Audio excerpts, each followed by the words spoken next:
नमस्कार, आप देख रहे हैं HR न्यूज।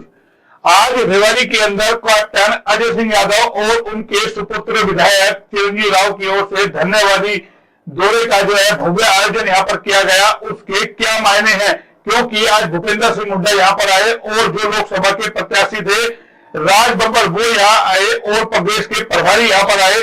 तो किस तरीके से देखते जो प्रदेश अध्यक्ष बाबरिया थे वो यहाँ पर आए, तो क्या मायने हैं, किस तरीके से आज हुड्डा अपना विजन बता गए।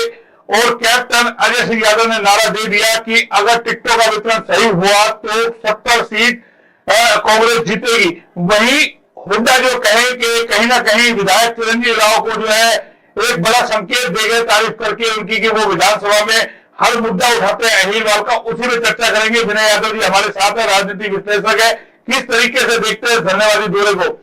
विनय जी क्या कहेंगे आप? तो भूपेंद्र सिंह हुड्डा हाथ धर गए, कैप्टन अजय सिंह यादव पर बड़ा इशारा कर गए और विधायक की बड़ी तारीफ कर गए। वो देखिए मोहन जी, जिस तरह का प्रदर्शन लोकसभा चुनाव में रहा उसको देखते हुए हर जगह इनके धन्यवादी दौरे चल रहे हैं। ये धन्यवादी दौरे सिर्फ धन्यवाद के लिए नहीं है, ये एक आने वाले विधानसभा चुनाव के लिए कार्यकर्ताओं को तैयार किया जा रहा है। उनको समझाया बताया जा रहा है कि आप अभी से लग जाइए, फील्ड में घर घर जाइए और कांग्रेस के लिए प्रचार कीजिए। चुनाव जल्दी ही नजदीक है, ज्यादा समय नहीं है विधानसभा चुनाव में। अब बात कर रहे हैं आप कैप्टन साहब के, चिरंजीव पे वो हाथ रख गए। देखिए हुड्डा साहब पिछले काफी लंबे समय से कैप्टन का विकल्प तलाशते हुए नजर आए, मगर उनको कोई ऐसा सशक्त विकल्प अभी तक उनको मिला नहीं जो वो कैप्टन या चिरंजीव को टक्कर दे सके, कांग्रेस के अंदर अपनी टिकट की दावेदारी को मजबूत कर सके। तो ये हुड्डा साहब की भी एक मजबूरी थी कि वो जिस विधानसभा में जाएंगे वहां के विधायक या जो चुनाव वहां से विधायक का लड़ा है उसकी वो बड़ाई नहीं करेंगे तो फिर कहीं ना कहीं कांग्रेस के अंदर जो कार्यकर्ता है वो मायूस होंगे। उनके अंदर एक आप मान सकते हैं अपने जो नेता के प्रति अगर उनको अच्छे शब्द सुनने को नहीं मिलेंगे पार्टी हाईकमान के द्वारा तो उनमें एक तरह की नाराजगी फैल जाएगी, उसका नुकसान कांग्रेस को होगा।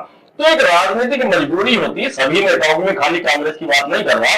जिस भी पार्टी का नेता को सीनियर आएगा तो उस क्षेत्र का जो भी स्थानीय नेता होगा उसकी बड़ाई करना तो उसकी एक मजबूरी है, वो उसे करनी पड़ेगी अगर उसको राजनीतिक रूप से स्थापित रखना है तो। नहीं 24 के लिए आपको लगता है विधायक को लेकर इशारा भी करके कि भाई आपका बढ़िया विधायक है, अगर 24 में आप दोबारा जिताओगे तो कुछ बड़ा पद इनको मंत्रिमंडल या कुछ ना कुछ इनको मिल सकता है, कैबिनेट मंत्री का दर्जा? नहीं मोदी इस तरफ कोई इशारा उन्होंने नहीं किया। उन्होंने कहा है कि ये विधानसभा में बोलते हैं, मुद्दे उठाते हैं और अभी ये युवा है, इनकी लंबी राजनीति है।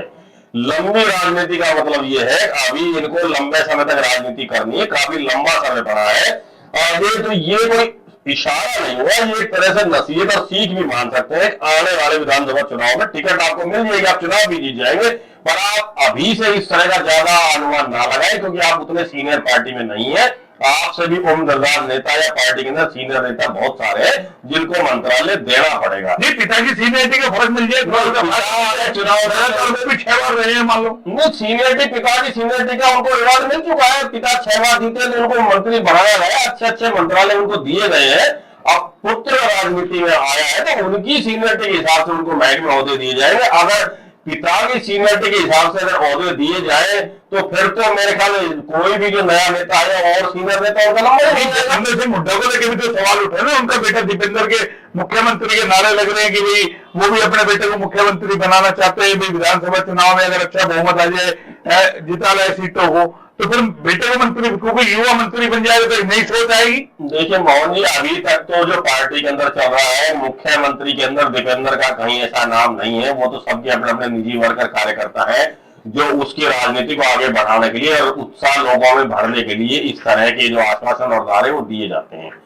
हुड्डा साहब ही मुख्यमंत्री की दौड़ के अंदर है और अगर आज ये दीपेंद्र को मुख्यमंत्री के लिए घोषणा कर देती है पार्टी के मुख्यमंत्री अगर दीपेंद्र सिंह हुड्डा होगा तो जो पुराना वरिष्ठ जो नेता है अन्य दलों के पार्टियों कांग्रेस के अंदर वो फिर उस मेहनत से उस डेडिकेशन से पार्टी के लिए काम नहीं कर पाएंगे क्योंकि कोई भी सीनियर नेता नहीं आता। कल का कोई भी युवा बच्चा या नेता हमारे सर के ऊपर बैठे राज करे, हमें उसके आगे हाथ जोड़ना पड़े, राज मान के खड़े रहना पड़े। नहीं अगर पार्टी का अच्छा बहुमत आ जाता है, मान लो जैसे बात कर रहा है हुड्डा, बीजेपी पे भी जम के बरसे हैं, बहुत सारी नीतियों के बारे में बात की है, मेरा तो सवाल ये है ना कि अगर मान लो इनकी 70-75 सीट आ जाती है, 65 सीट आ जाती है, पार्टी फैसला ले रही हाईकमान के लिए युवा चेहरे को मुख्यमंत्री बनाए दीपेंद्र हुड्डा को, तो आपको नहीं लगता चिरंजीवी राव भी उसकी जोड़ीदार का है, एक मंत्री युवा बन जाए?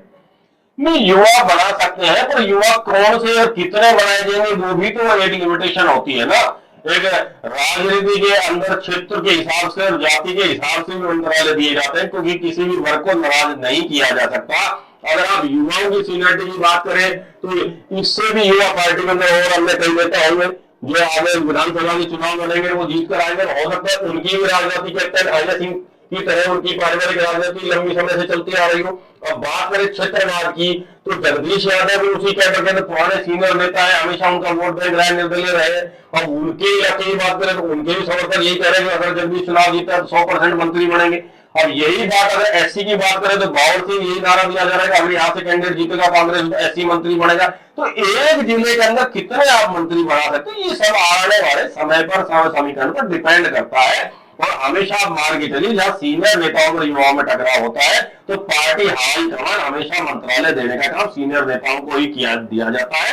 यही कैप्टन साहब के साथ भी रहा है। वो विपक्ष की सरकार होने के बाद भी चुनाव जीतते रहे, काफी सीनियर होने के बाद भी उनको अहम मंत्रालय पद उनको मिलने लगे थे। तो ये तो एक परिपाटी हर एक पार्टी के अंदर है, खाली एक मैं कांग्रेस की बात नहीं कर रहा हूँ। जिसका जितना पुराना राजनीतिक अनुभव कार्यकाल होगा उनको उसी हिसाब से आप बोल गए। विपक्ष में तो जीता है चिरंजीवी राव, विपक्ष में तो हिम्मत दिखाई 2019 के अंदर वो जीते हैं। मोहन जी बात करें अगर चिरंजीवी राव की तो विपक्ष में तो बिल्कुल जीते हैं, पर वो एक बाय लक बाय चांस की बात है। अगर राजनीतिक समीकरण की बात करें तो जो जीत का उनका मार्ग रहा है वो भारतीय जनता पार्टी की अंदरूनी फूट की वजह से रहा है, जिस तरह से उनकी बगावत रही।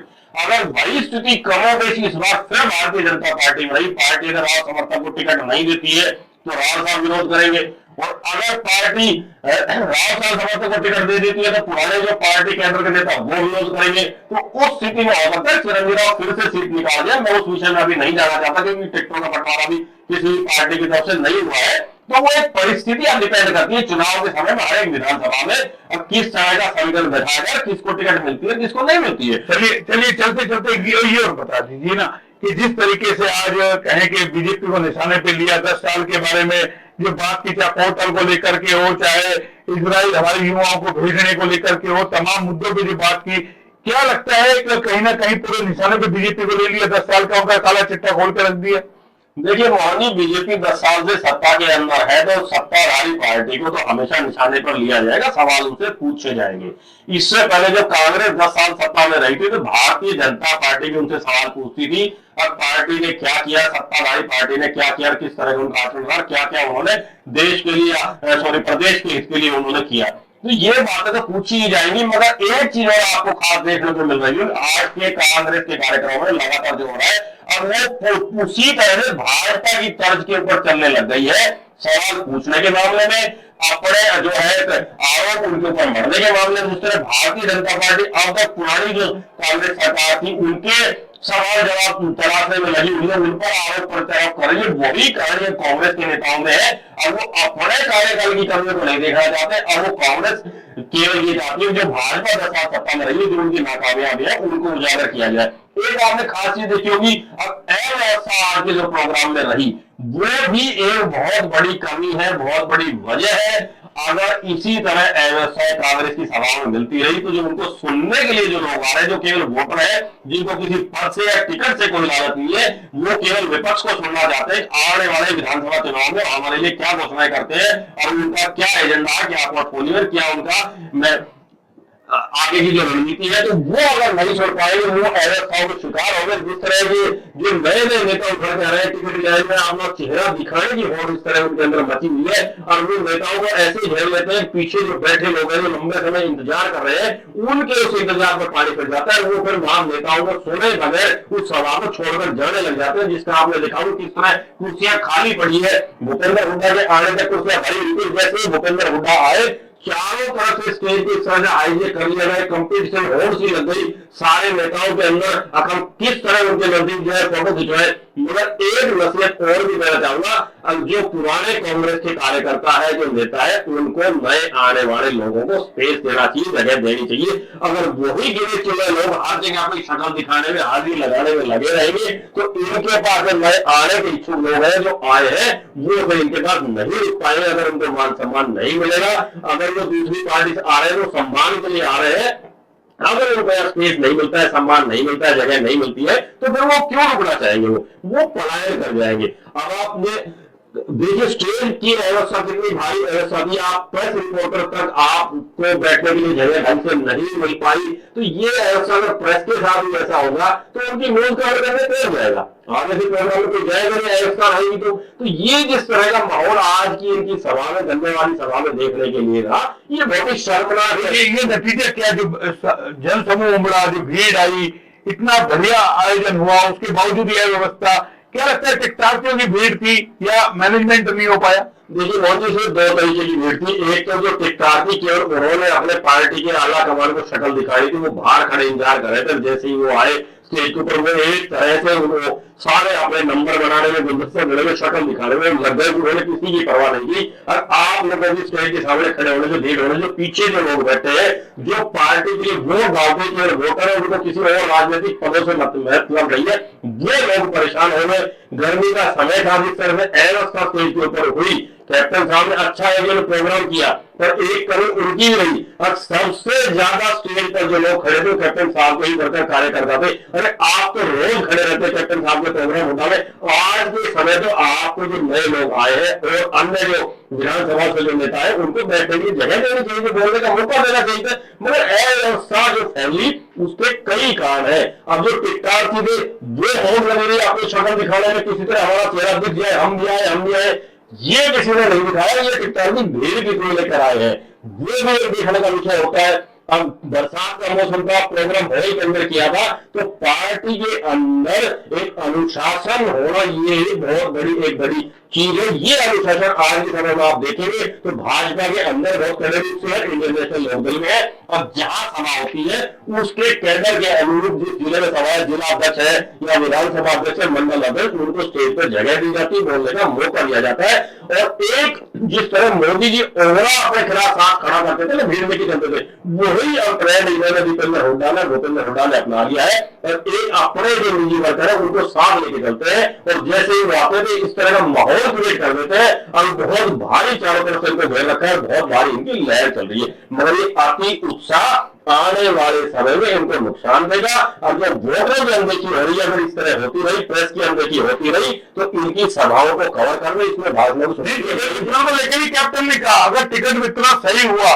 प्रायोरिटी पे हुआ, वरिष्ठता को देखा जाए तो 70 सीट आएगी, नहीं नुकसान होगा लोकसभा के जैसे 5 मैंने कहा था कि भाजपा की ट्रेंड में कांग्रेस चलने लगी। जिस तरह 75 पार का नारा, इस बार 300 पार का नारा जो मोदी जी ने दिया, या 400 पार का नारा जो लोकसभा में दिया गया, और पहले 75 पार का अन्य प्रदेशों में विधानसभा में अलग अलग नारे दिए, इतनी पार, और उसी ट्रेंड में कांग्रेस चल रही है। अगर ये 75 पार का नारा दे रहे हैं और 75 नहीं आई, तो फिर ये नेता कहां जाएंगे मुंह दिखाने? तो इस तरह के इनके फालतू की बयानबाजी से इनको बचना चाहिए। आज सत्ता आ रही है हमारी, या सत्ता आएगी करने के लिए, इस तरह सीमित रहे तो लोग इन पर विश्वास करेंगे। और अति उत्साह और फालतू के नेगेटिव सेक्टर में बयानबाजी करें तो उसका खामियाजा भी कांग्रेस को भुगतना पड़ेगा, कांग्रेस को भुगतना पड़ सकता है। विनय यादव जी थे जिन्होंने पूरा इसका विश्लेषण किया। विश्लेषण अभी और भी करेंगे आने वाले दिनों के अंदर, क्योंकि क्या मायने जिस तरीके से कहे पिता पुत्र हुड्डा, चाहे दीपेंद्र हुड्डा हो चाहे भूपेंद्र हुड्डा हो, एक तरफ भाजपा से हिसाब मांग रही है, यानी कि हरियाणा मांगे हिसाब के तहत आयोजन किए जा रहे हैं, एक तरफ धन्यवाद दौरे किए जा रहे हैं, और भीड़ लगातार आ रही है। इससे कहीं कांग्रेस ओवर कॉन्फिडेंस में ना हो जाए, जो असली कार्यकर्ता है उनकी अनदेखी ना हो जाए, वो कहीं ना कहीं नुकसान ना हो जाए। फिलहाल विनय यादव जी ने विश्लेषण किया, तमाम चीजें बताई, आज का भव्य आयोजन हुआ, कहीं ना कहीं अव्यवस्था हुई, लोग जो निराश हुए, जो सुन नहीं पाए, जिस तरीके से मंच को हाईजैक कर लिया गया, घेर लिया गया, वो कहीं ना कहीं नुकसानदायक रहा है। फिलहाल इतने फिर आएंगे नए अपडेट पे, तब तक के लिए नमस्कार।